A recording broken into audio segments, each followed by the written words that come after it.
Hello guys, welcome to momos kitchen. இன்றைக்கி கிச்சனில் நம்ம பார்க்க போகிற ரெசிபி கட்லெட் எப்படி செய்யலான்னு பார்க்கலாம்.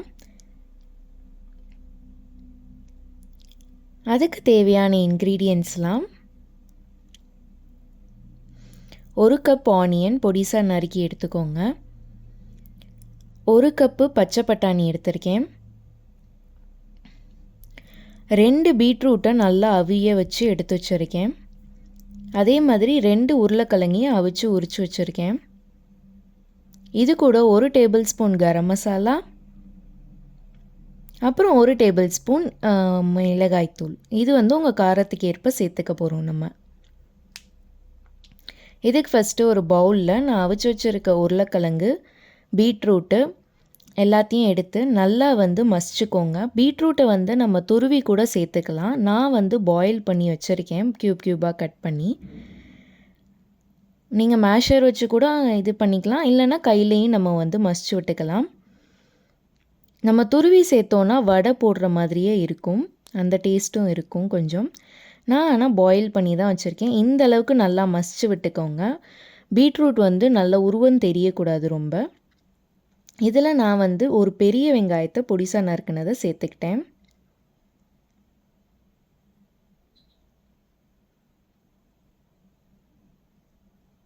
எல்லாத்தையுமே நல்லா மிக்ஸ் பண்ணி விட்டுருங்க.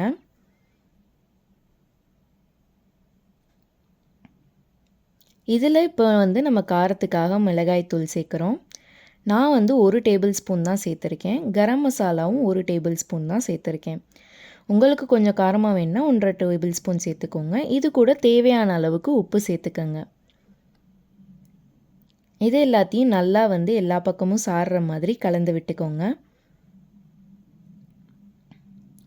நம்ம மிளகாய் தூள் சேர்க்காமல் பச்சை மிளகாய் கூட சேர்த்துக்கலாம். ஆனால் சாப்பிடும்போது தட்டுப்படும். அப்போது எல்லோரும் பொறுக்கி வைப்பாங்க. அதனால் நம்ம மிளகாய் தூள் சேர்த்துட்டோம் அப்படின்னா காரத்துக்கு சரியாக இருக்கும்.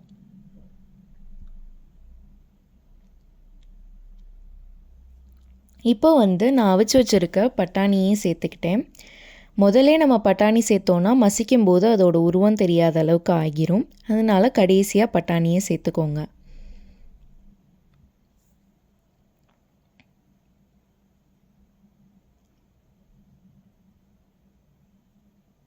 நான் காயெல்லாம் அவிய வைக்கும்போது இது சேர்க்கலை, உப்பு சேர்க்கலை, அதனால் இப்போ சேர்த்தேன்.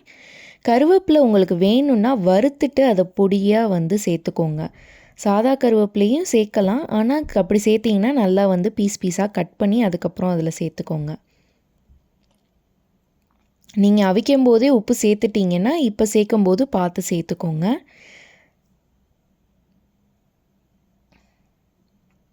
இந்த அளவுக்கு நல்லா மிக்ஸ் பண்ணி தனியாக வச்சுருங்க. நான் பிரெட் க்ரம்ஸ் எடுத்திருக்கேன். இல்லை நம்ம ரஸ்க்கை கூட துருவி சேர்த்துக்கலாம் மிக்சியில் அடித்து. இதை பால் மாதிரி எடுத்துட்டு ஃபுல்லாக பிரெட் க்ரம்ஸ் சுற்றி கோட் பண்ணிக்கோங்க. நம்ம ஷாலோ ஃப்ரை தான் பண்ண போகிறோம், டீப் ஃப்ரை பண்ண போகிறதில்ல. அதனால நான் நல்லா முடிஞ்ச அளவுக்கு மெலிசாக தட்டி எடுத்துக்கிட்டேன். இந்த மாதிரி உங்களுக்கு பிடிச்ச ஷேப்பில் நீங்கள் தட்டி எடுத்துக்கலாம். இதுக்கப்புறமா ஒரு பேன் எடுத்து நல்லா எண்ணெய் விட்டுக்கோங்க. நான் ஒரு 5 டேபிள் ஸ்பூன் கிட்ட எண்ணெய் சேர்த்துருப்பேன்.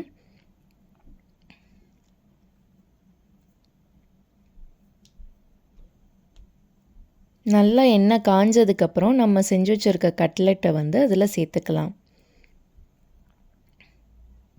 உங்களுக்கு என்ன மாதிரி ஷேப்பில் வேணாலும் நீங்கள் பண்ணிக்கலாம். ஆனால் முடிஞ்ச அளவுக்கு எந்த ஷேப்னாலும் தட்டையாக தட்டிக்கோங்க. கனமாக இருந்துச்சுன்னா உள்ளுக்குள்ளே ரொம்ப அந்த மசாலா வெந்திருக்காது.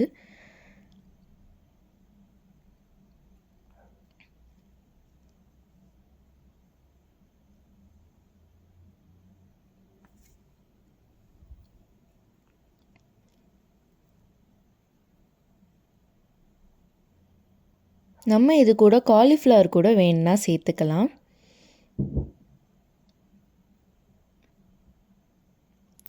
ரெண்டு பக்கமும் 5 நிமிஷம் வரைக்கும் வேக விடுங்க. கொஞ்சம் நமக்கு கலர் மாறி இருக்கும் 5 நிமிஷம் கழித்து பார்த்தோம் அப்படின்னா. நம்மளோட அந்த ரஸ்க்கு தூளோ இல்லை அந்த பிரெட் க்ரம்ஸோ எது யூஸ் பண்ணுறீங்களோ அந்த கோட்டிங்கோட கலர் வந்து 5 நிமிஷத்தில் மாறிடும். அப்போ வந்து பொறுமையாக எல்லாத்தையுமே மெதுவாக அந்த எண்ணெயில் திருப்பி விட்டுருங்க. ஒரு 6லேருந்து 7 நிமிஷம் வரைக்கும் வேக விட்டிங்கன்னா நல்லா கிறிஸ்பியாக ரோஸ்ட்டாகவும் உங்களுக்கு கிடைக்கும்.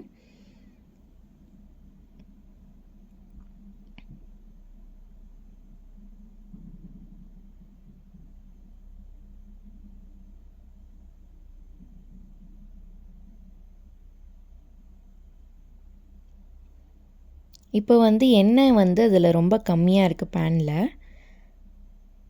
இந்த மாதிரி இருக்கும்போது நீங்கள் கொஞ்சமாக வேணால் எண்ணெய் கூட சேர்த்துக்கலாமே இல்லை திருப்பி. முதலே நீங்கள் நிறையா எண்ணெய் விட்டீங்கன்னா ஃபுல்லாக வந்து ஒரு பக்கம் மட்டுமே நிறையா எண்ணெய் குடித்த மாதிரி இருக்கும். அதனால நான் திருப்பி போட்டதுக்கப்புறம் நான் 2வது தடவை எண்ணெய் சேர்த்துருக்கேன்.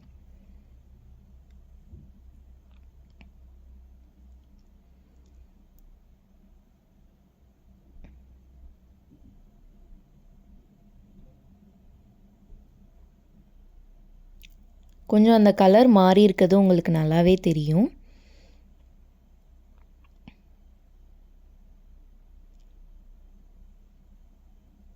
இன்னும் கொஞ்சம் நேரம் விட்டோனாலும் நல்லா கிறிஸ்பியாக ப்ரௌன் கலரில் கூட மாறும். நான் வந்து இன்னும் கொஞ்சம் நேரம் விட போகிறேன்.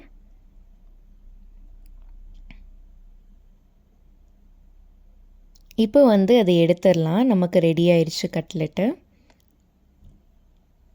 இந்த பார்த்திங்கன்னா நல்லா தெரியும். இந்த மாதிரி திருப்பி போட்டு பார்த்துக்கோங்க உங்களுக்கு வேணுங்கிற கலர் வந்துருச்சா அப்படிங்கிறத.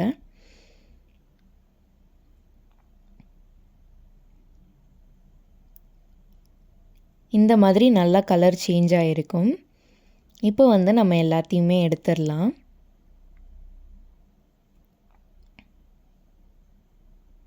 பிள்ளைங்க வந்து வெறுமனே இந்த மாதிரி காய் செஞ்சு கொடுத்தோன்னா சாப்பிட்லனாலும் நீங்கள் உங்கள் கிட்ஸுக்கு வந்து இந்த மாதிரி வித்தியாசமான ஒரு ஸ்நாக் வந்து நீங்கள் ட்ரை பண்ணி பார்க்கலாம்.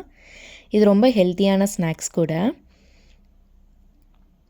இதோட கொஞ்சம் கெச்சப் சேர்த்து வச்சிங்கன்னா அப்படியே நம்ம கடையில் வாங்கின கட்லெட் மாதிரியே ரெடி ஆயிடுச்சு. அவ்வளோதான், நம்மளோட கிறிஸ்பியான கட்லெட் ரெடி.